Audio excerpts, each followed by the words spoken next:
I was making soup when my daughter-in-law struck my head with a ladle. "Who cooks like that, you incompetent?" shouted Dawn, as I felt the hot metal searing against my temple. My son, Robert, sitting in the living room, simply turned up the volume on the television, as if he hadn't heard, as if it didn't matter. 5 minutes later, a deafening crash came from the kitchen. Pots, dishes, my body hitting the floor. Robert ran over and froze in the doorway. "Mum, what did you do?" he whispered, looking at me sprawled among the wreckage of my own dignity. But what neither of them knew in that moment was that I still had one last card hidden. A card that would change everything. My name is Helen. I am 71 years old, with hands calloused by decades of kneading bread for others, and a heart that until recently believed blindly in family loyalty. What a fool I was. How blind I had been. 6 months ago, I buried my husband, Henry. 50 years of marriage evaporated one April afternoon when his heart decided to give up while he was watering the geraniums in the backyard. I found him there, on his knees, the hose still dripping water onto his brown shoes. Since that day, my world became silence and yellowing photographs.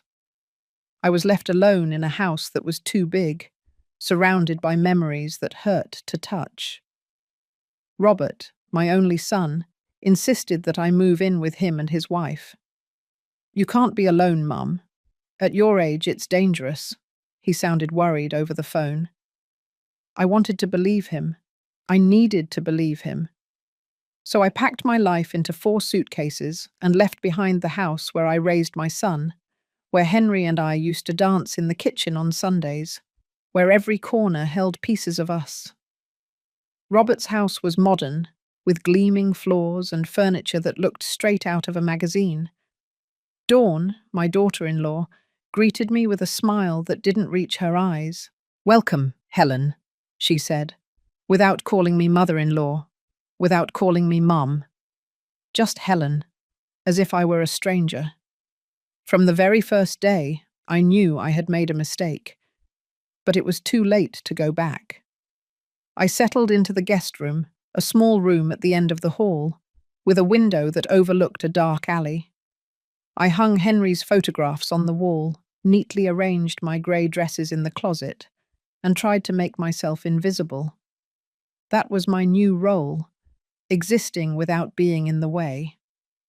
Mornings began early. I got up at 6 o'clock, brewed coffee, made breakfast, scrambled eggs, toast, freshly squeezed orange juice. Robert came down first, always in a hurry, always looking at his phone. "Thanks, Mum," he would mumble without looking up. Dawn appeared later, wrapped in a green silk robe, her hair perfectly styled, even at that hour. She sat at the table and scrutinized every detail of my work with critical eyes. "The coffee is watery," she would say, "or the eggs have too much salt."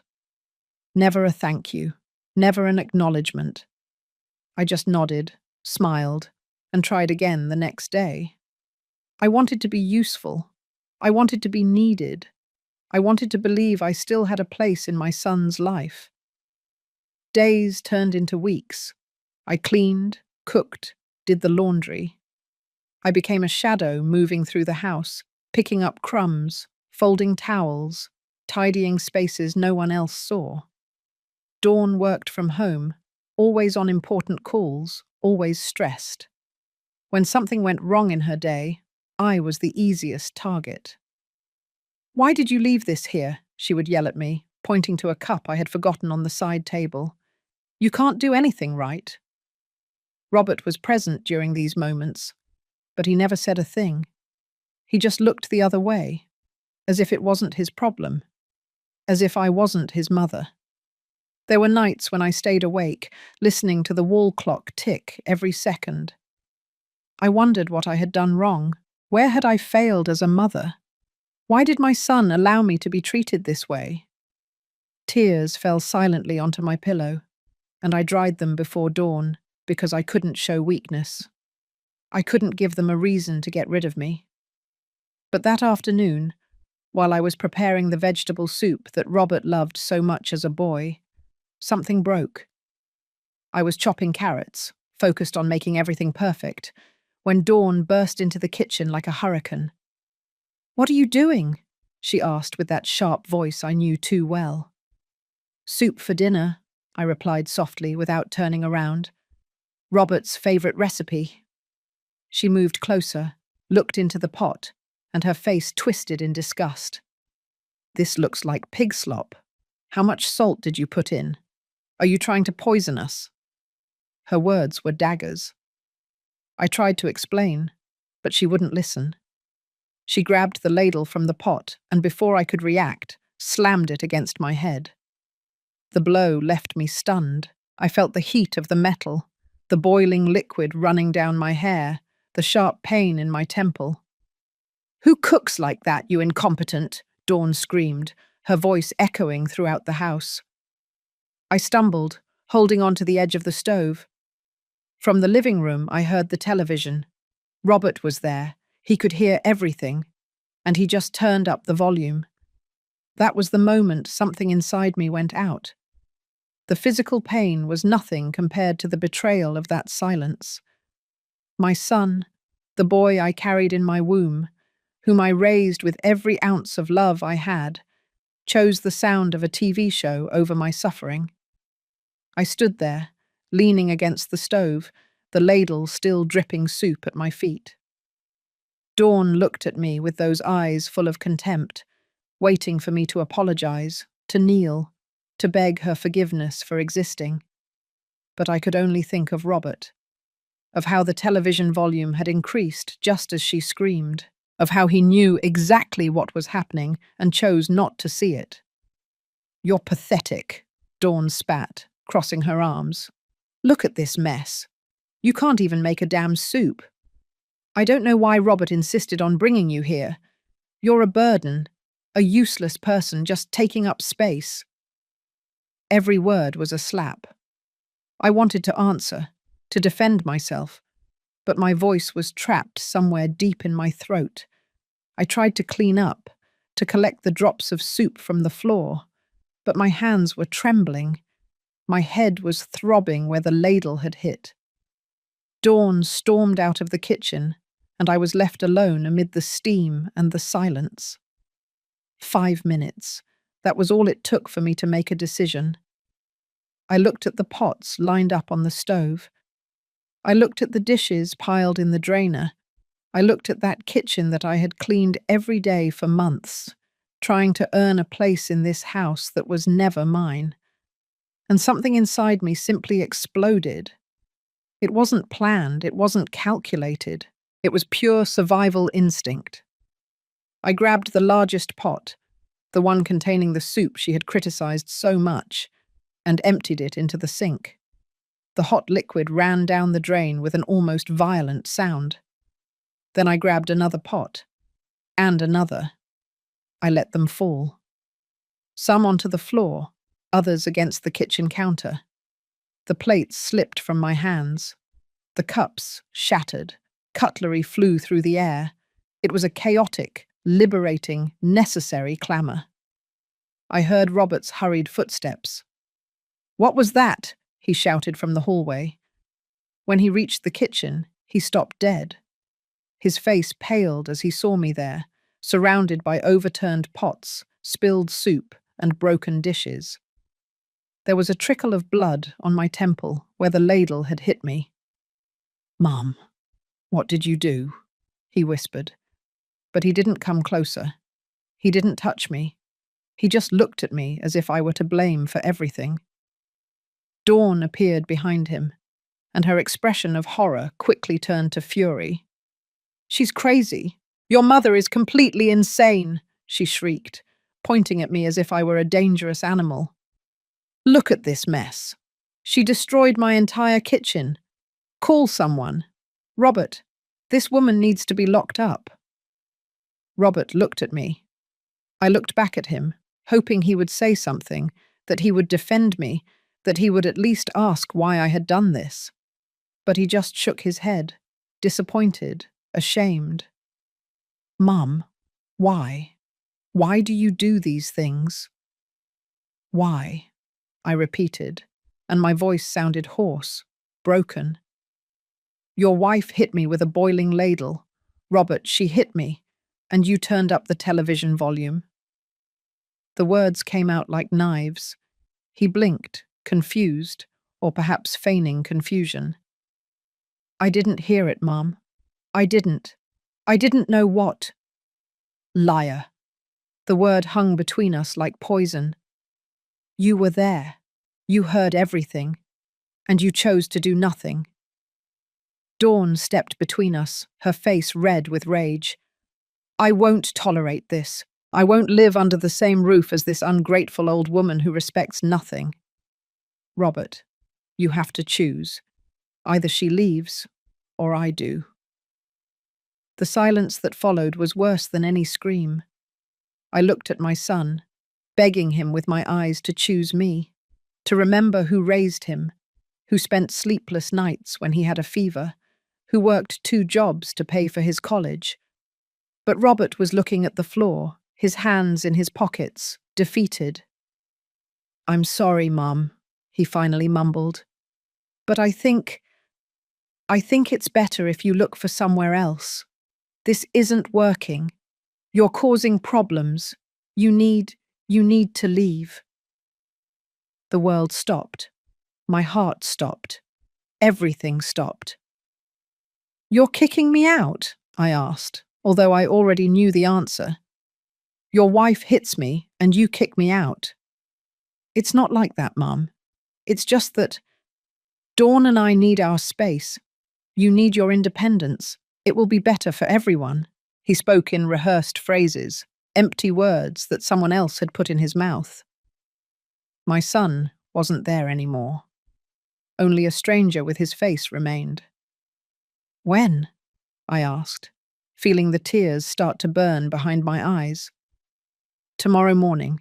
I'll call you a taxi. You can stay in a hotel while you find something permanent. I'll help you with some expenses at first. He was dismissing me like an employee. He didn't even have the courage to look me in the eye.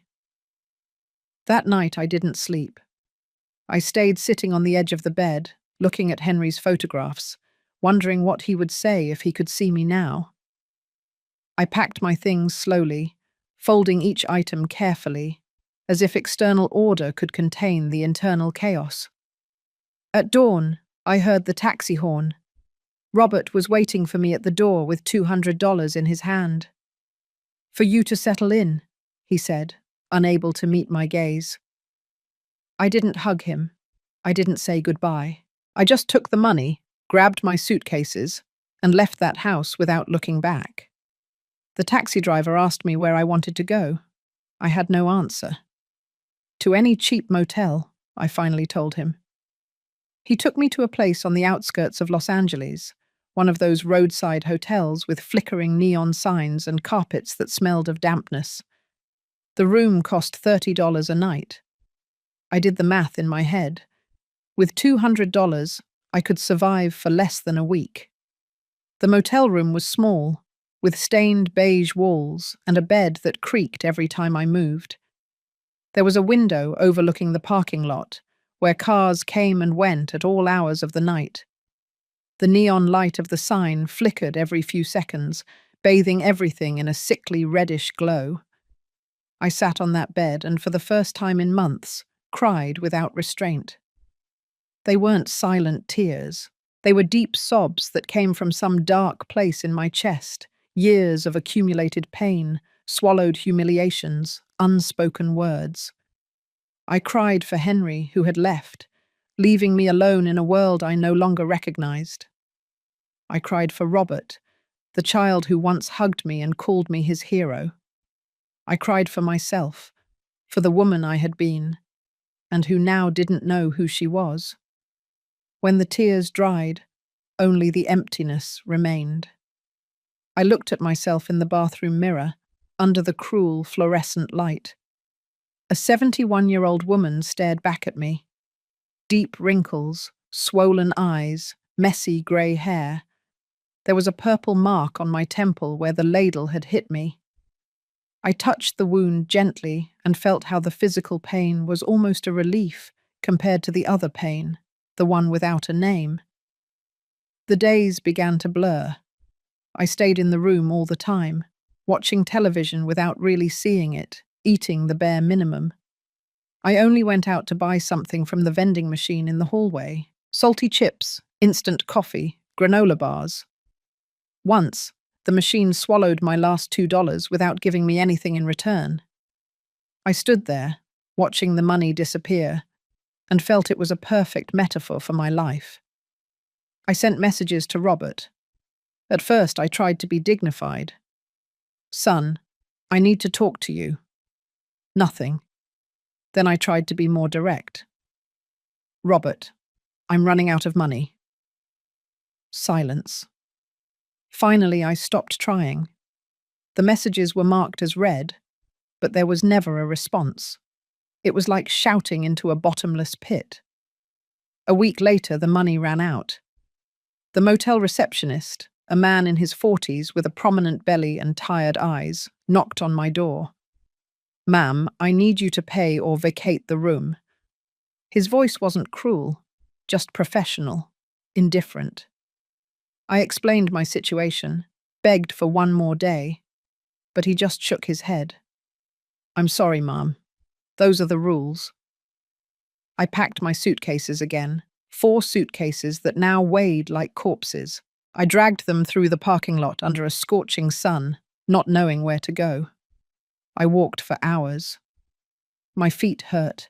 My hands had blisters from carrying so much weight, but I kept going because stopping meant accepting that I had nowhere to go. I ended up in a park near downtown Los Angeles. There were metal benches under the trees, pigeons pecking at crumbs, children playing on the swings. I sat on a secluded bench and watched life continue as if I didn't exist. A woman passed with her young daughter. The girl looked at me curiously, but her mother pulled her hand and quickened her pace, as if poverty were contagious. That was my first night sleeping on the street. I didn't really sleep. I stayed seated, clutching my purse, startled by every noise. There were other homeless people in the park, mostly men, who huddled under cardboard. One of them approached and offered me a piece of stale bread. "Eat it. Grandma, you have to be careful out here." I took the bread with trembling hands and thanked him. He nodded and walked away, dragging a bag full of cans. The days turned into a survival routine. I searched for food in the dumpsters behind restaurants. At first, I was disgusted. I was ashamed. But hunger is stronger than pride. I found day-old bread, bruised fruits, leftovers that people had left on their plates. I ate hidden in alleys where no one could see me. There was a church a few blocks away that served soup on Tuesdays and Thursdays. I lined up with dozens of other people, all with broken stories written on their faces. A young volunteer served me the bowl with a compassionate smile that made me feel even smaller. "God bless you," she would say. I just nodded, unable to form words. Nights were the worst, cold, long, full of fear. I lay on the bench with my suitcases around me, using my sweater as a blanket. I heard distant sirens, occasional shouts, the constant hum of the city that never slept. I thought about Robert, lying in his comfortable bed, in his heated house, while I shivered under the stars. I wondered if he thought about me, if he cared, if he knew his mother was sleeping on the street. One morning, a police officer woke me with his flashlight. "Ma'am, you can't stay here. You have to move." I explained that I had nowhere to go. He sighed, tired of hearing stories like mine. "There's a shelter 6 blocks away. Go there." He gave me the address and left. I tried to go, but the shelter was full. "Come back early tomorrow," they told me. Always tomorrow. Always wait. Never now. 2 weeks passed like this. Or maybe 3. I lost count. The days blurred into a haze of exhaustion and hopelessness. My clothes were dirty, my hair greasy, my skin covered in grime. I had become one of those invisible people that everyone avoided looking at. A statistic, a shadow. But in the midst of all that suffering, something strange happened. I started to remember things I had forgotten. I remembered that before I married Henry, I wanted to study literature. I remembered that I once won a poetry contest in school. I remembered that there was a time when I had my own dreams before becoming a wife, a mother, a grandmother, a shadow. One afternoon, while searching through my suitcases for clean clothes, I found an envelope I didn't remember packing. It was old, yellowed, with my name written in Henry's unmistakable handwriting. My heart leaped. I opened it with trembling hands. Inside was a letter and several folded documents.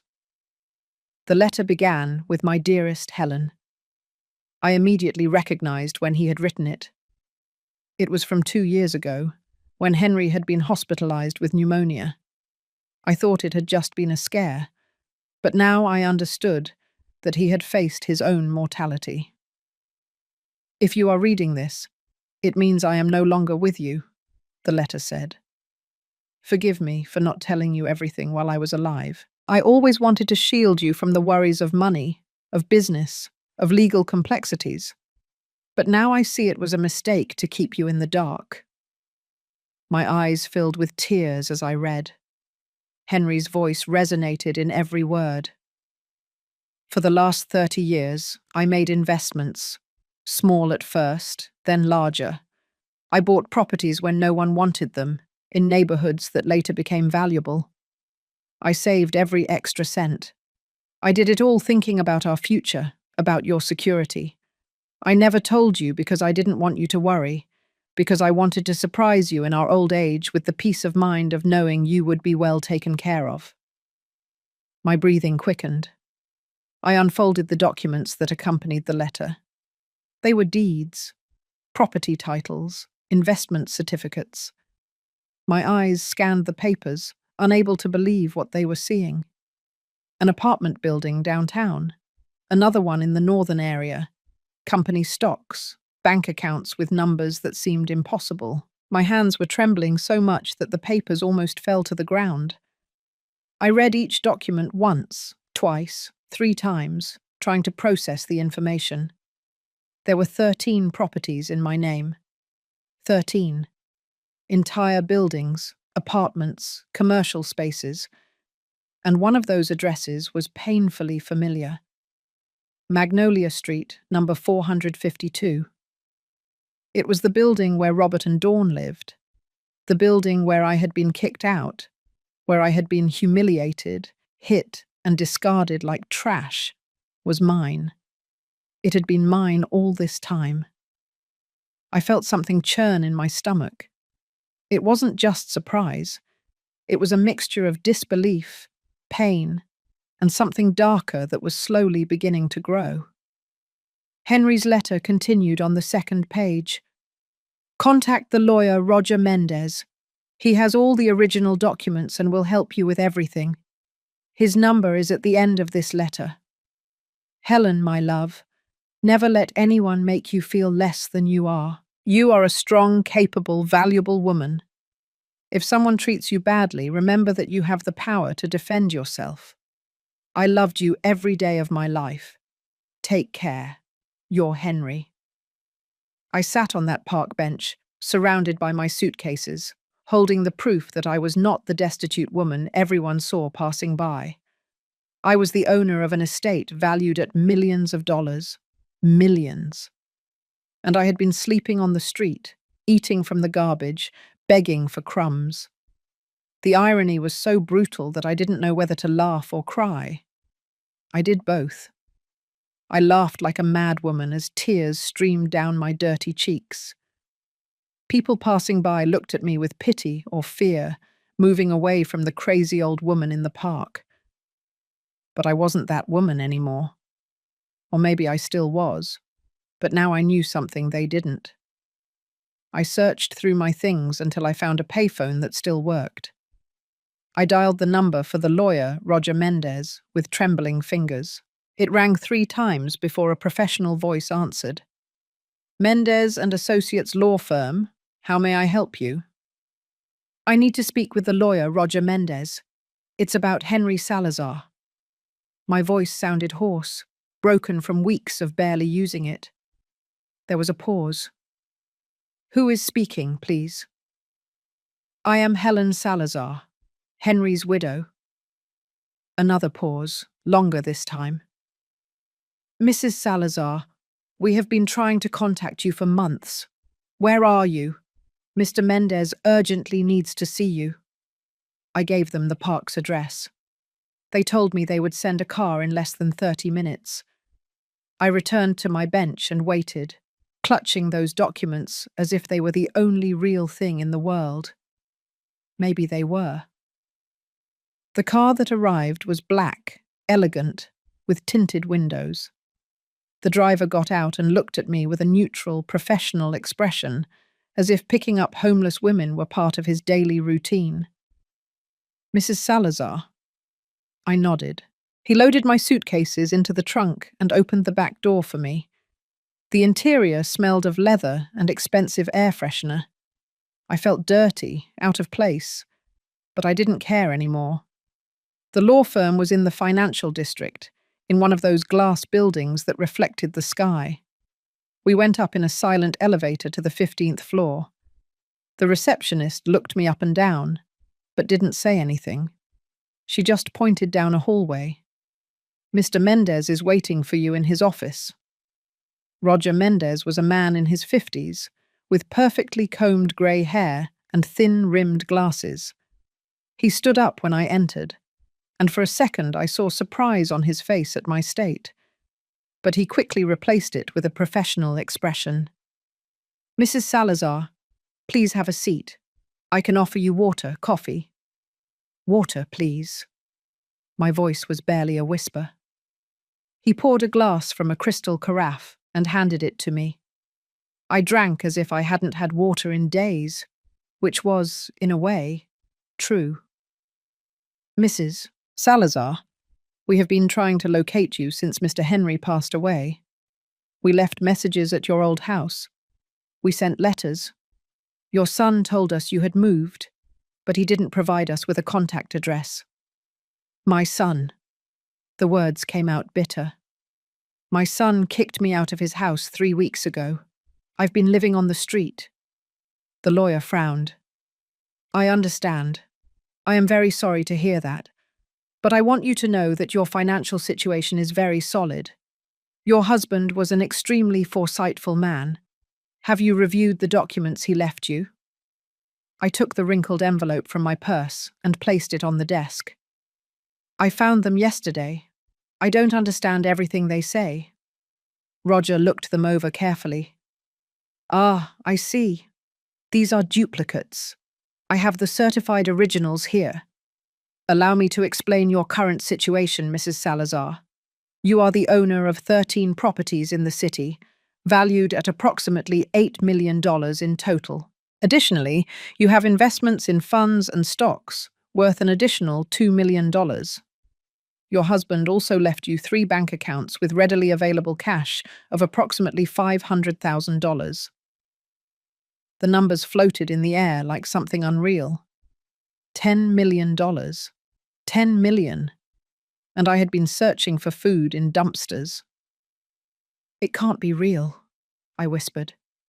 It is completely real, Mrs. Salazar. And there's something else you should know. One of the buildings you own is on Magnolia Street, number 452. According to our records, your son Robert Salazar and his wife Dawn occupy apartment 301 in that building. That's correct. I nodded slowly. That's correct. Then you should know that they have been living there under a reduced rent contract that your husband granted them 5 years ago.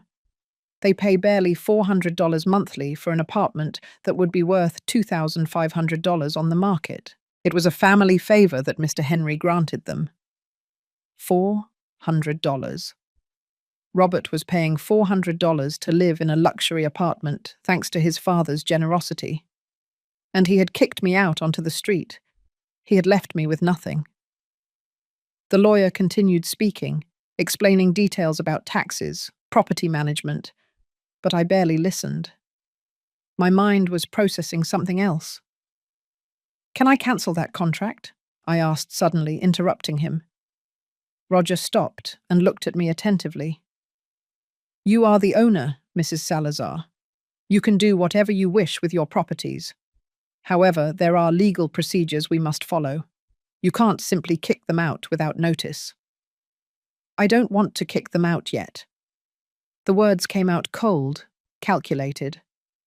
"I want them to adjust their rent to the market price, $2,500. You said, have them pay that." The lawyer nodded slowly. "That is within your rights. We would have to notify them 30 days in advance about the change in contract terms. Are you sure you want to proceed?" "Completely sure." Roger took notes on his computer. "Very well. I will prepare the necessary documents. Now, Mrs. Salazar, there are more immediate matters we must attend to. Your housing situation, for example. You have several options.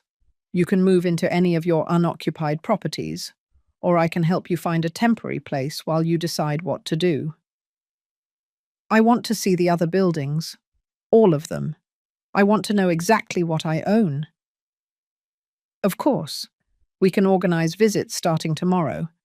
In the meantime, allow me to arrange a hotel room for you, an appropriate place where you can rest and recover." He stood up and made a call. In minutes, everything was coordinated. A 5-star hotel downtown, executive suite, all paid for from my own account. Before I left, Roger handed me a bank card. "This has access to one of your checking accounts. There are $50,000 available for immediate expenses. Use what you need." "And Mrs. Salazar, one more thing. Your husband asked me to tell you something if you ever came to see me under difficult circumstances. He made me promise." He took a sealed envelope from a drawer. He told me, verbatim, "If my Helen comes to you beaten down by life, give her this and tell her that I always knew she was stronger than she thought she was." I took the envelope with hands that no longer trembled so much. I opened it right there, in front of the lawyer, Roger. It was another letter from Henry, this one shorter, written in black ink on thick paper.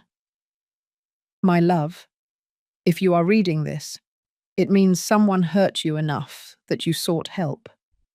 I know your pride. I know how hard it is for you to ask for anything. But I want you to know one thing. I built all this for you. Every property, every investment, every penny saved was thought of for the day when I would be gone, and you would need to defend yourself. Don't let anyone, not even our own blood, make you feel small. You're a giant. Helen, you always were.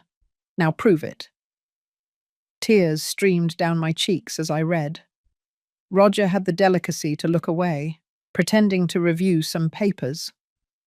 I folded the letter carefully and put it away with the other one. Henry had known. Somehow he had known that one day I would need this, that I would need a shield, an armor, a castle of my own. The hotel was everything my life had ceased to be. Soft carpets, sheets that smelled of lavender, a bathroom with a marble tub. I stood in the middle of the suite for several minutes, just looking. It seemed unreal. 24 hours ago I was sleeping on a park bench. Now I was in a room that cost $300 a night. The first thing I did was take a bath. I filled the tub with hot water to the brim and submerged myself completely. The water darkened with weeks of grime. I scrubbed my skin until it hurt, washed my hair 3 times, removing every trace of the street from my body.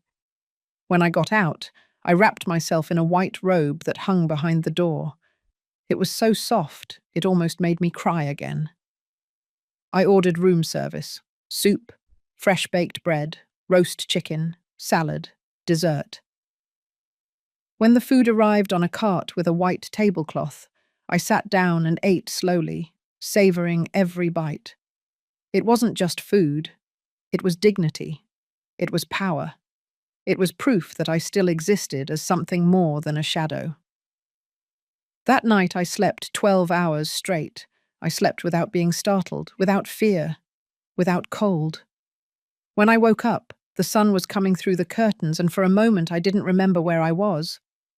Then everything came back. The documents, the money, the properties, my new reality. For the next few days, Roger took me to see each of my properties. Apartment buildings, commercial spaces, even a small shopping centre in the southern area. Each place represented years of Henry's silent work.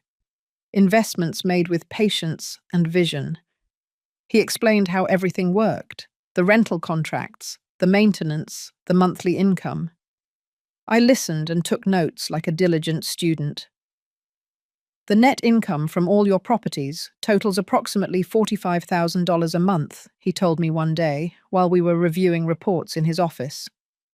After taxes and maintenance costs, you are looking at an annual income of about $400,000. That's without touching the principal capital. $400,000 a year. And I had been begging for a bowl of soup at church.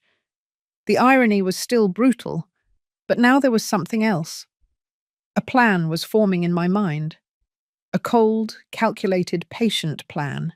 Roger, I need us to make some changes, I told him one afternoon, but I need them to be done discreetly, without anyone knowing that I'm the one behind it. He leaned back in his chair, intrigued.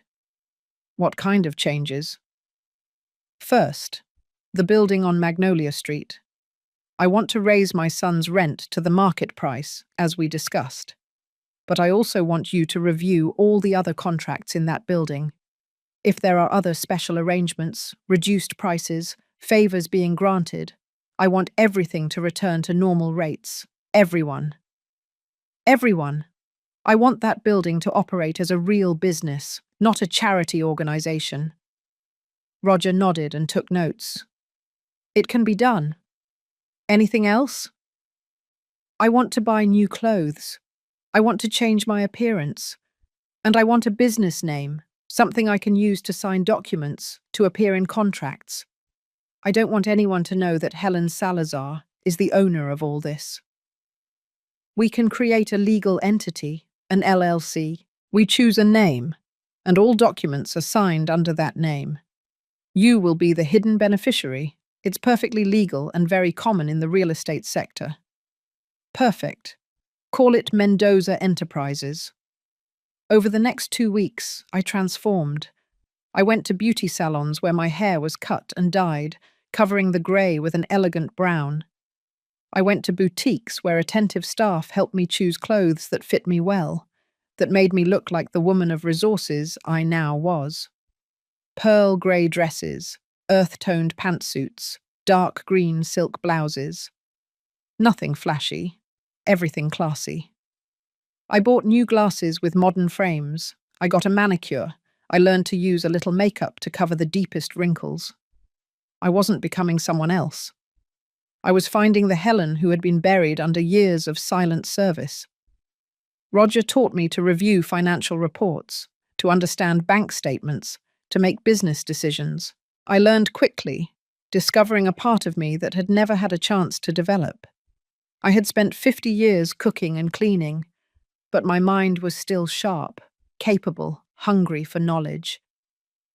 You have a talent for this, Roger told me one day. Your husband chose his investments well, but you have an instinct for seeing opportunities. It's natural for you. Maybe it was. Maybe it always had been. But no one had ever given me the opportunity to discover it. Henry had been a good man, a loving husband, but even he had kept me in the dark about finances, believing he was protecting me. Now I understood that true power didn't come from being protected, but from having the tools to protect myself. The rent increase notices were sent to all tenants in the Magnolia Street building, signed by Mendoza Enterprises, legally represented by the Mendez and Associates law firm. The increases were justified, within legal limits, but they were significant, especially for those who had been paying reduced rates for years. Roger kept me informed of the reactions. Some tenants called furiously, others tried to negotiate. "There's one apartment in particular that has called 7 times," he told me one afternoon. Apartment 301, a Robert Salazar. He says he had a special contract with the former owner, that this must be a mistake. "It's not a mistake," I replied calmly. "Tell him the special contract expired with the death of Mr. Henry Salazar. He must now pay the full rate or vacate. He is asking to speak with the owner directly. Tell him the owner is unavailable. All communications must go through you." Days passed. Roger kept me informed. "Mr. Salazar is trying to get a loan to cover the new rent amount. Apparently, he and his wife are living beyond their means. They have credit card debt, a financed car. The rent increase is putting significant pressure on their finances." Good. The word came out cold, without emotion. I didn't feel satisfaction exactly, but I didn't feel guilt either. I was watching the natural consequences of the decisions Robert had made. He had chosen a wife who spent more than they earned. He had chosen to live in luxury that he could only afford, thanks to his father's generosity. He had chosen to kick his mother out onto the street. Now he was seeing the price of those choices. But I wasn't finished. There were other strings to pull, other levers to move. Dawn worked as an independent consultant from home. I did a little investigating using resources Roger provided me. I discovered that one of her main clients rented space in another one of my properties at the South Commercial Plaza. "Roger, this client who rents Unit 203 at the South Plaza, how much do they pay?" He checked his files. $2,200 a month. It's a large space. Good business. They always pay on time. Raise their rent to $3,500.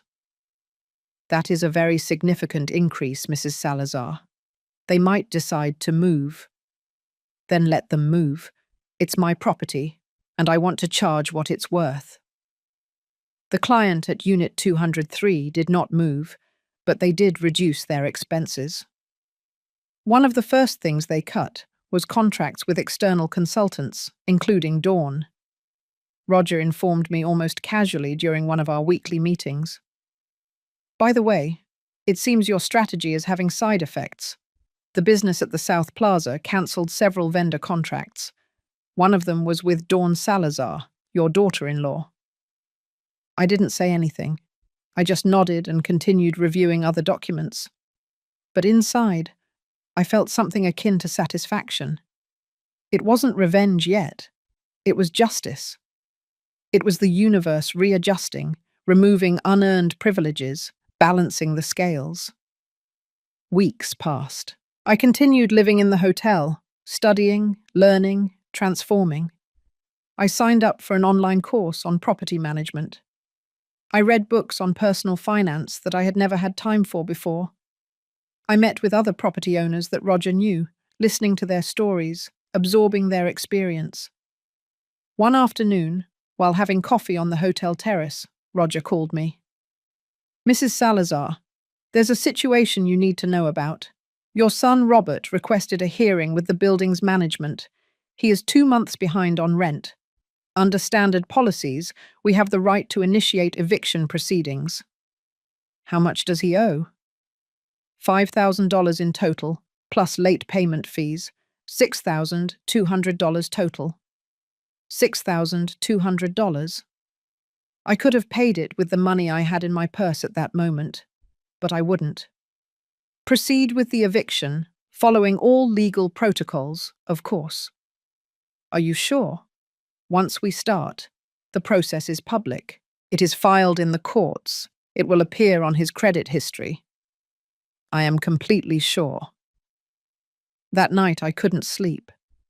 Not out of guilt or regret, but from a complex mixture of emotions that I didn't know how to name.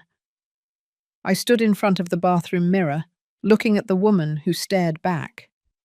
She no longer looked like the one who had arrived at Roger's office 2 months ago. This woman had straight shoulders, a firm gaze, a jaw clenched with determination. This woman didn't beg. She didn't apologize for existing. This woman collected what she was owed. The following days were a whirlwind of legal activity. Roger kept me informed of every step. The eviction notice was delivered. Robert had 30 days to pay the full debt or vacate the apartment.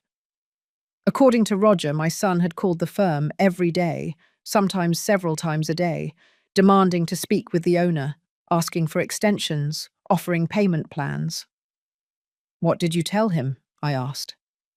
"What you instructed me to, that all policies apply equally to all tenants, that there are no exceptions, that if he cannot pay, he must vacate." Perfect. But there was something else Roger didn't know, something I had been investigating on my own. I hired a private investigator, not to spy, but to understand. I needed to know how my son had reached this point. I needed to understand what had happened to the boy I had raised. The report arrived a week later. It was sadder than I expected. Robert earned a decent salary as a sales manager, but Dawn spent 3 times what came in. Credit cards maxed out, personal loans to cover other loans, meals at expensive restaurants 5 times a week, designer clothes she wore once and forgot in the closet, a lifestyle built entirely on debt and appearances.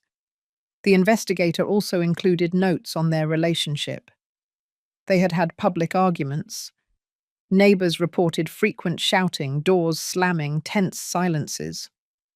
Dawn blamed Robert for not earning enough money. Robert blamed Dawn for spending too much. It was a vicious cycle of resentment and recriminations. I read the entire report twice. A part of me, the part that was still a mother, wanted to intervene. I wanted to call Robert, offer him help, guide him toward better decisions. But the other part, the newer, stronger part, knew that would be a mistake. Robert needed to hit rock bottom. He needed to face the consequences of his choices. Only then could he grow. Besides, he had let me hit rock bottom. He had seen me on his kitchen floor, bleeding, humiliated, and he had turned up the television volume. He had kicked me out onto the street with $200 and a vague promise of help. He hadn't called to check if I was alive. He hadn't asked if I had somewhere to sleep. He hadn't cared. That was the truth that hurt more than any physical blow. My son had stopped caring about me long before kicking me out of his house. Maybe he had never really cared. Maybe he only saw me as an obligation, an inherited burden that he had finally found a way to discard. On day 28 of the eviction period, Roger called me. Robert paid. He got the money somehow. He paid the full $6,200 this morning. I felt something akin to disappointment. Where did he get the money? I don't know for sure, but I have a theory. There is a new charge on the credit report I monitor. A personal loan from a quick loan company, 32% interest rate. He probably borrowed from there. 32% interest. Robert had exchanged one debt for a worse one. He had bought time, but he hadn't solved anything. I understand. Keep monitoring. Let me know of any changes. 2 weeks later, the next rent payment was due. Or rather, it didn't arrive. Robert was late again. This time, I didn't wait. Start the eviction process immediately, I told Roger. No additional warnings. We apply the rules to the letter. While all this was happening in the legal and financial world, I continued with my personal transformation. I signed up for yoga classes in the mornings, not because I needed exercise, although that helped too, but because I needed to learn to be silent with myself, to breathe, to exist without the constant noise of serving others. I also started writing. I bought a brown leather notebook and an elegant pen, and I wrote every night before bed. Not a diary exactly, but reflections. Thoughts about who I had been, who I was now, who I wanted to be. I wrote about Henry, about our years together, about the things I never told him. I wrote about Robert, about motherhood, about how love is sometimes not enough. One afternoon, while writing on the hotel terrace, an elderly woman sat at the table next to mine. She must have been 80 years old, maybe more, with perfectly styled white hair and penetrating blue eyes. "Excuse me for bothering you," she said softly, "but I've seen you here several times, always writing, always alone, and you remind me of myself some years ago." I smiled politely, expecting it to be a preamble to selling me something or preaching to me, but she just continued. "I also went through a late transformation in my life. After my husband died, I discovered I didn't know who I was without him. I had been a wife, a mother, a grandmother, but never just myself, so I had to learn it. Is that your case too?" Her words struck me with uncomfortable precision. "Something like that," I admitted. "The hard part isn't discovering who you are," she said, looking toward the horizon. "The hard part is giving yourself permission to be it, especially when the person you discover is not who others expect you to be." She looked directly at me. "But it's worth it. Completely worth it." She stood up, patted me on the shoulder, and left. I never knew her name. I never saw her again, but her words stayed with me, resonating somewhere deep. She was right. The hard part wasn't discovering who Helen was without Henry, without Robert, without the role of the self-sacrificing mother. The hard part was giving myself permission to be that person, a person who collected what she was owed, a person who didn't automatically forgive, a person who set boundaries and made them be respected. The eviction process advanced relentlessly. Roger sent me updates every 2 days. Robert had hired a cheap lawyer who tried to find technicalities to delay the inevitable. They argued that the rent increase had been excessive, that certain protocols hadn't been followed, that they deserved more time. But Roger had done everything to the letter. Every document was in order. Every notification had been correctly delivered. There was no escape. "The eviction hearing is scheduled for next Thursday," Roger informed me one afternoon. "It's a formality. With the documentation we have, the judge will rule in our favor. Your son will have to vacate within a maximum of 10 days after the ruling." "I'll be there," I said suddenly. Roger raised his eyebrows, surprised. "At the hearing? It's not necessary, Mrs. Salazar. I can represent you completely. In fact, it's better if you're not present. It maintains your anonymity. I want to be there, in the room, but not as an involved party, just as an observer." "You can." He thought for a moment. "Eviction hearings are public. Anyone can enter and sit in the back benches. As long as they don't recognize you, there's no problem." Thursday arrived with a grey sky that threatened rain. I dressed carefully, choosing a dark grey pantsuit and an ivory silk blouse. I tied my hair back in a low bun. I put on my new glasses, a little subtle makeup. I looked at myself in the mirror and saw a woman Robert wouldn't recognize. I was no longer the stooped mother cooking soup in his kitchen. I was someone else, someone stronger. The courthouse was an old building with hallways that smelled of old paper and stale coffee. I arrived early and sat on the last bench in courtroom 3, where the hearing would take place. There were other people waiting for their own cases, all with that anxious, tired expression that the legal system produces. Robert arrived 15 minutes before the scheduled time. He came with Dawn and their lawyer, a young man in a suit that had seen better days. My son looked terrible. He had lost weight, had deep dark circles, his hair was messy. Dawn, on the other hand, was perfectly groomed, in an emerald green dress that was too elegant for a courthouse, high heels, impeccable makeup. But her expression was one of barely contained fury. They sat in the front, their backs to me. I observed them as one watches a play, distant, analytical. Dawn whispered things into Robert's ear, making abrupt gestures, clearly annoyed. He just nodded, defeated, without the energy to argue. Their lawyer reviewed papers with a worried expression. Roger arrived exactly on time, immaculate in his black suit, leather briefcase in hand. He didn't look at me, just as we had agreed. He sat on the other side, organized, confident. He knew his trade and knew he had a solid case. The judge entered, a woman in her 60s, with a severe expression and efficient movements. Case number 3478, Mendoza Enterprises versus Robert Salazar, the clerk announced. Robert's lawyer stood up first. He argued that the rent increase had been excessive, that his client had lived in the apartment for 5 years with a good payment history, that he deserved special consideration. His voice sounded unconvincing even to himself. He knew he was losing. Roger stood up calmly. He presented the documents, the original contract, the increase notifications, the late payment notices, all perfectly organized. He explained that the special contract had been a courtesy of the former owner, now deceased, and that the new management had decided to normalize all rents to the market price. Completely legal, completely justified. Furthermore, Your Honor, Roger continued, the defendant not only refused to pay the new rent amount, but accumulated 2 months of arrears.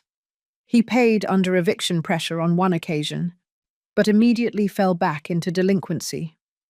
This demonstrates a pattern of inability or unwillingness to fulfill his contractual obligations. The judge reviewed the documents in silence. She looked at Robert. Mr. Salazar, is it correct that you currently owe 2 months' rent under the new terms? Robert stood up with difficulty. Yes, Your Honor, but the increase was so sudden. We didn't have time to adjust. If you could give us an extension, just 3 months to— Mr. Salazar, the judge interrupted him firmly, you were notified 30 days in advance of the change in terms, which is what the law requires. You had sufficient time to adjust or find another place. Do you have the money owed at this moment? Robert looked at his lawyer, then at Dawn, then at the floor. No, Your Honor, not at this moment. Then I have no choice but to rule in favor of the plaintiff. Mr. Salazar, you have 10 days to vacate the property. If you do not do so voluntarily, forced eviction will proceed. Next case. The gavel struck the table. Everything had ended in less than 20 minutes. Robert remained paralyzed in his place, as if he couldn't process what had just happened. Dawn exploded. This is unfair. You can't do this. We have rights, she yelled toward the judge. But it was too late. The next case was being announced. Their lawyer took her arm, trying to get her out of the courtroom before she was charged with contempt. Dawn resisted, shouting incoherent things about corruption and abuse. Robert followed her in silence, dragging his feet, the very image of defeat. They passed by my bench without looking at me. I was just another person in the room, invisible, irrelevant. I watched them until they left. Then I stayed seated for a few more minutes, letting the reality sink in. I had won. Legally, formally, I had won. But I didn't feel the euphoria I expected. Just a kind of emptiness, like after a storm. I left the courthouse through a side door. Roger had told me he would wait for me at a nearby coffee shop. I found him at a back table, with 2 cups of coffee already served. Well, he said when I sat down, it went as planned. Yes. How do you feel? I thought about the question. How did I feel? Strange, I finally admitted. like I closed a door, but I still don't know what's on the other side. Roger nodded with understanding. What you did today wasn't cruel, Mrs. Salazar. It was just fair. Your son made decisions that led him here. You simply let him face the natural consequences of those decisions. I know. Rationally, I know, but that never changes. Not even when they change. We drank coffee in silence. Roger didn't push me to talk more. He was good at that, at knowing when silence was more useful than words. After a while, he took a folder from his briefcase. I have to show you something. It arrived this morning, a request from one of your other tenants in the Magnolia building. I opened the folder. It was a handwritten letter, addressed to Mendoza Enterprises. It was written by a woman named Martha Gomez, tenant of apartment 105. She explained that she was a single mother with 2 children, who worked as a nurse on the night shift, and had always paid her rent on time. She asked, very respectfully, if it was possible to reconsider the rent increase in her case, or at least stagger the increase over several months. She attached copies of her payment receipts, proof of income, reference letters from her employer. I read the letter twice. What do you think? I asked Roger. It's your decision. Legally, you are not obligated to make exceptions, but this woman seems genuine, and she has an impeccable payment history. I thought about Martha Gomez, whom I didn't know, working night shifts to support her children. I thought about how many times I had been in her position, begging for a little consideration, a little grace. Accept her proposal, stagger the increase over 6 months, and tell her that if she continues to pay on time, we will consider keeping her rent below market permanently. Roger smiled slightly. That is very generous. It's not generosity. It's recognizing the difference between someone who is genuinely struggling and someone who is just evading responsibility. I signed the approval right there. It was a line I had decided to draw. I would be tough on those who had hurt me, on those who abused unearned privileges. But I wouldn't become the type of person who ignores real suffering. I wouldn't become Dawn. The following days were tense. Roger informed me of Robert's desperate attempts to reverse the decision. He had appealed the ruling, which would only delay things by 1 more week. He had tried to get additional loans, but his credit was already ruined. He had placed ads selling furniture, electronics, anything of value. The appeal was rejected in 3 days. The appeals judge didn't even require a hearing, just reviewed the documents and confirmed the original ruling. Robert now had less than a week to vacate. According to the private investigator who was still monitoring the situation, my son and Dawn had begun packing, but the arguments between them had intensified dramatically. Neighbors report shouting every night, the investigator informed me by phone. Yesterday, Mrs. Dawn left the building with 2 suitcases and took a taxi. She hasn't returned. Apparently she's staying with a friend. And Robert? He's still there, alone, packing. One of the neighbors says they saw him crying in the hallway last night while carrying boxes to the elevator. The image hurt more than I expected. My son, alone, crying while packing the remnants of his life. But I didn't call. I didn't intervene. This had to happen. He needed this breaking point. 2 days before the eviction deadline, Roger received an unexpected call. It was Robert, he told me when we met that afternoon. He wants to speak with the building owner. He says he has something important to say. He's begging for a meeting. What did you tell him? That I would relay the message. He wants to see you. The question hung in the air between us. Did I want to see my son? Did I want to hear what he had to say? A part of me, the part that never stopped being a mother, screamed it yes. But the other part, the wiser part, had doubts. Do you know what he wants to say? No, only that it's important, that he needs to explain something. I thought for a long minute. Tell him I will agree to see him, but not as his mother, as the representative of Mendoza Enterprises, and it has to be in a neutral place, in your office, tomorrow at 3 o'clock in the afternoon. Roger nodded. Does he want me to be present? No, I have to do this alone. That night I didn't sleep. I mentally practiced what I would say, how I would react. I stood in front of the mirror and rehearsed maintaining my expression neutral, firm, without betraying emotion. I had to be strong. I couldn't allow Robert to see the mother desperate for his love. He had to see the businesswoman I now was. At 2:30 the next afternoon, I arrived at the law firm. Roger had let me use his private office. I sat behind the desk, in the black leather chair, with the case documents in front of me. I was dressed impeccably. Charcoal grey pantsuit, cream-coloured blouse, hair perfectly styled, subtle but definitive makeup. I didn't look like Helen. I looked like Mrs. Mendoza. At exactly 3 o'clock, I heard voices in the reception area. My heart started beating faster. The door opened, and Robert entered alone. He stopped dead when he saw me. For an infinite moment, we looked at each other in silence. I saw his brain processing what his eyes were seeing. Confusion first, then disbelief.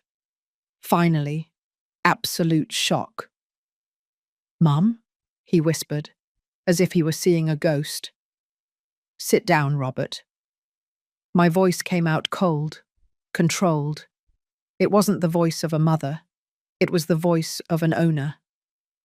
He stumbled toward the chair in front of the desk, unable to take his eyes off me. "No, I don't understand. What are you doing here? Why are you dressed like this? Where have you been? I looked for you. Mum, I called you. I sent you messages." Lies.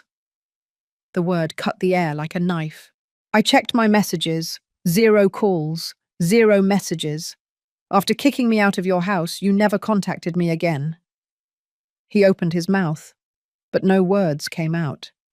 His eyes filled with tears. Dawn said it was better to give you space, that you were angry, that with time. Dawn said, I repeated with an icy tone. Robert, since when did you let your wife make decisions about your relationship with your mother? It wasn't like that. Things were complicated. Money, work, Dawn was stressed. And it was easier to forget about me than to deal with your wife. It wasn't a question. It was a statement of fact. He lowered his gaze, unable to deny it. The silence stretched, heavy, suffocating. Finally, Robert looked up, and I saw something different in his eyes. A question forming. Mum, what are you doing here, in this office, dressed like this? Why did the lawyer let you use his office? I took a deep breath. This was the moment. I'm not using his office, Robert. He lent it to me because I am his client. I am Mendoza Enterprises. The color drained from his face. What? The building where you live, the other 12 buildings in this city, the investments, the money, it's all mine. Your father left it to me. It was always mine. And you have been paying rent to live in my property. Robert stood up so fast that the chair almost fell over. No, that's not. Dad never mentioned. Why didn't you say anything? Why would I have said anything? My voice rose slightly, allowing a little of the contained anger to surface. So you and Dawn could treat me like your landlady in addition to your maid? So you could ask for more favors, more discounts, more special considerations? We didn't know, he shouted. If we had known that you… What? I interrupted him, standing up as well. Would you have treated me better? Would you have respected me more? Robert, respect shouldn't depend on how much money someone has. I was your mother. That should have been enough. He fell back into the chair, his head in his hands. His shoulders trembled. He was crying. I'm sorry. I'm so sorry. Mum. I was a coward. I let Dawn treat you badly. I let her kick you out. I turned up the television volume when she was hurting you because I didn't want to confront her, because it was easier to sacrifice you than risk my marriage. The words I had waited months to hear had finally come out of his mouth, but I didn't feel the satisfaction I expected. I only felt tired. And now, Robert, do you only feel sorry because you discovered I have money? Because I own the building where you live? Would you have come to apologize if you still thought I was a poor old woman with no resources? He looked up, his face soaked with tears. I don't know, he admitted with a broken voice. I don't know, Mum, and that's the worst part. I don't know what kind of person I became. I don't recognize the man who did those things, who left his mother on the street, who chose comfort over decency. At least he was honest. That was something. I sat down again, calmer. Your marriage is falling apart, isn't it? He nodded miserably. Dawn left 3 days ago. She says she won't stay with a loser who can't even pay the rent. She says she deserves better, that all this is my fault. And what do you think? I think she's right. I think I am a loser. I lost my job 2 weeks ago. I was fired for being constantly late, for being distracted, for the stress. I have debts of over $40,000. My credit is ruined. And in 2 days, I'm going to be homeless. It's ironic, isn't it? I left you homeless, and now I'm in the same situation. It's not ironic, I said softly. It's karma. He looked at me with red, swollen eyes. Have you come to watch me suffer? Is that what you wanted? Revenge. The question stopped me. Was that what I wanted? I had spent weeks moving pieces, pulling strings, applying pressure. I had watched my son fall apart, piece by piece. And now that he was here, in front of me, completely broken, did I feel satisfied? No, I finally said, surprised by my own answer. I didn't want revenge. I wanted justice. I wanted you to understand what it feels like to be discarded, ignored, treated as if you're worth nothing. I wanted you to hit rock bottom so you could start rebuilding yourself correctly. And did I achieve it? He asked with a voice barely audible. I hit rock bottom. What do you think? He thought for a long moment. I think so. I think I can't fall any lower than I am now. No job, no wife, no money, no home, no dignity. Without you. The last 2 words came out as a torn whisper. I remained silent, letting his words float between us. Robert had reached the bottom. I could see it in his eyes, in the way his shoulders slumped, in how his hands trembled on his knees. This was the moment I had been waiting for, the moment my son finally understood the weight of his actions. Do you know what the worst part of it all was, Robert? I finally said. It wasn't the blow with the ladle. It wasn't sleeping on the street. It wasn't searching for food in the garbage. It was the sound of the television volume going up. It was knowing that my own son heard me cry out in pain and chose to do nothing. He sobbed, covering his face with his hands. I'm sorry. I'm so sorry. If I could go back in time. But you can't, I interrupted him. No one can. We can only decide what to do with the time we have left. Robert looked up, hope and fear mixed in his expression. What? What's going to happen now? I leaned back in the chair, studying him. My son. the baby I had carried in my arms, the child who ran to me when he fell, the teenager who hugged me before going off to college. All that was still there, buried under bad decisions and cowardice. But there was also the man who had betrayed me. Both versions were real. "The eviction proceeds," I said firmly. "I am not going to cancel it. You need to leave that apartment. You need to leave that life behind." His face crumbled. "I understand. I have no right to ask you for anything. Just, can I ask you something? Where were you all those months? How did you survive before you discovered the properties?"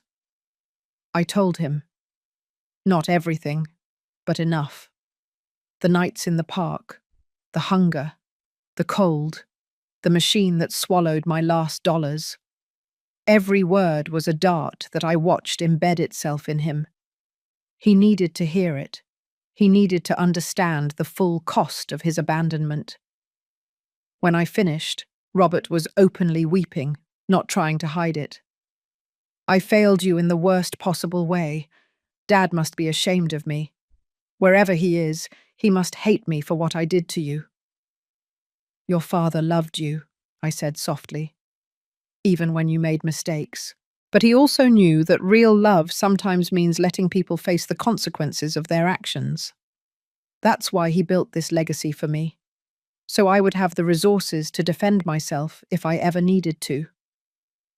"Will you ever forgive me?" The question hung in the air. The truth was, I didn't know. "I don't know, Robert. Forgiveness isn't something I can force. It's not a switch I flip because you finally apologized. It's a process. And first, I need to see real change, not just pretty words born of desperation." He nodded, wiping his tears with the back of his hand. "What can I do? How can I show you I've changed?" "It's not about showing me anything. It's about you becoming the man you want to be, the man your father would have been proud to call his son." I stood up, signaling that the meeting was over. "You have 2 days to vacate. Use that time wisely." Robert stood up slowly, as if every movement cost him enormous effort.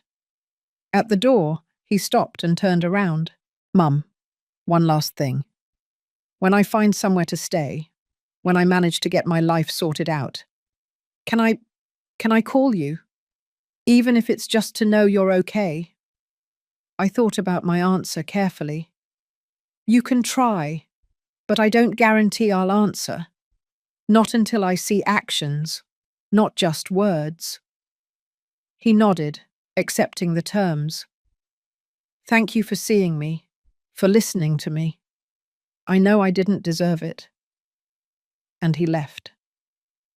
I was left alone in the office, feeling the weight of what had just happened. It hadn't been the explosive confrontation I might have imagined. There were no screams or dramatic rejections, just the cold, hard truth, served on a platter of inevitable consequences. The following days were spent in a kind of emotional limbo. Roger informed me that Robert had vacated the apartment one day before the deadline. He had left the place clean, the keys correctly handed over. According to the building doorman, he had left in a taxi with only 3 suitcases and an expression of total defeat. "Do you know where he went?" I asked, hating myself for asking. "No, Mom. He didn't say." A part of me wanted to investigate, find out where he was, make sure he at least had a roof over his head. But I held back. Robert was an adult.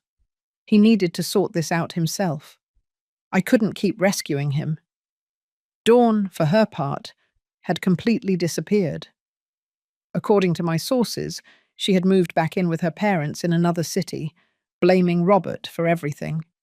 She had posted things on social media about weak men and wasted time, but never mentioned her own role in the disaster. Typical. With the apartment vacant, I decided to make changes. I hired a designer, and we completely renovated the space. New floors, fresh paint, modern appliances. Apartment 301 became the jewel of the building. I rented it in less than a week to a young professional for $3,000 a month. But the building wasn't the only thing that needed renovation. I did too. I decided it was time to leave the hotel and create a real home. I chose one of my properties, a small house in a quiet neighborhood with a garden that faced south. It had 2 bedrooms, a kitchen with large windows, and a wooden deck perfect for mornings. I spent weeks decorating it. I didn't hire designers this time. I wanted to do it myself. I chose simple but elegant furniture.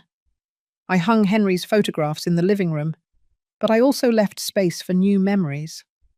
I planted roses in the garden, tomatoes in pots, aromatic herbs next to the kitchen window. I enrolled in painting classes at a nearby community center. It turned out I wasn't terrible. My first attempts were disastrous, blobs of color without shape or meaning. But over time, I started creating things I liked. Simple landscapes, still lifes, self-portraits that captured who I was becoming. I also started volunteering at the shelter I had tried to visit that terrible night when I had nowhere to go. I served food twice a week. I listened to the stories of other homeless people, understanding that each one had their own path to despair. I donated generously, but I also gave something more valuable: my time and my empathy. One afternoon, while serving soup, I recognized someone. It was the man who had offered me bread that night in the park. He looked cleaner now, more hopeful. "Grandma," he said, surprised. "Is that you? You look different." "I am," I replied, smiling. I found myself. 3 months passed without news of Robert. He didn't call. He didn't write. Part of me was relieved. Another part felt his absence like a wound that wouldn't close. But I kept going. I continued building my life, discovering who Helen was beyond being a mother, a wife, a shadow. Then, one Saturday morning, while watering the roses, my phone rang. Unknown number. I hesitated before answering. "Hello?" "Mum." Robert's voice, but different, firmer. "It's me. I know you said you might not answer, but I needed to try." My heart beat faster. "Where are you?" "In a small apartment across town. Nothing fancy. Just a studio. But it's mine. I pay for it with my new job. I'm working in a warehouse, night shift. It's not glamorous, but it's honest. I'm paying off my debts, little by little." I felt something loosen in my chest. "I'm glad to hear that." "Mum, I'm not calling to ask for anything. I just wanted you to know that I'm trying. I'm going to therapy. Every week. I'm working on understanding why I made the decisions I did. Why I let Dawn turn me into someone I don't recognize." "That's good, Robert. Really good." There was a pause. "Do you think someday could we maybe get a cup of coffee? It doesn't have to be soon. Whenever you're ready. If you're ever ready." I looked at the roses I had planted, now blooming in coral and yellow tones. I looked at the house I had turned into my sanctuary. I looked at the life I had built from the ashes. "Maybe," I finally said. "Someday, when we are both ready." "Okay, I can wait. I've learned to be patient." His voice cracked slightly. "I love you, Mum. I know I don't have the right to say it after everything, but it's true." "I know," I whispered, and I hung up. I sat on the deck with a cup of tea, letting the morning sun warm my face. I hadn't completely forgiven Robert. Maybe I never would entirely. But there was something more important than forgiveness. I had found peace. I had found my strength. I had found my voice. I took out my notebook and wrote. I learned to forgive myself for waiting so long to defend myself. I learned that self-love is not selfishness. It is survival. It is dignity. It is the foundation upon which everything else is built. The wind rustled the leaves on the trees. A bird sang somewhere nearby. And I, Helen Salazar, 71 years old, owner of 13 buildings, survivor of betrayal and abandonment, a woman reborn from her own ashes, simply existed. Whole. Free. Mine.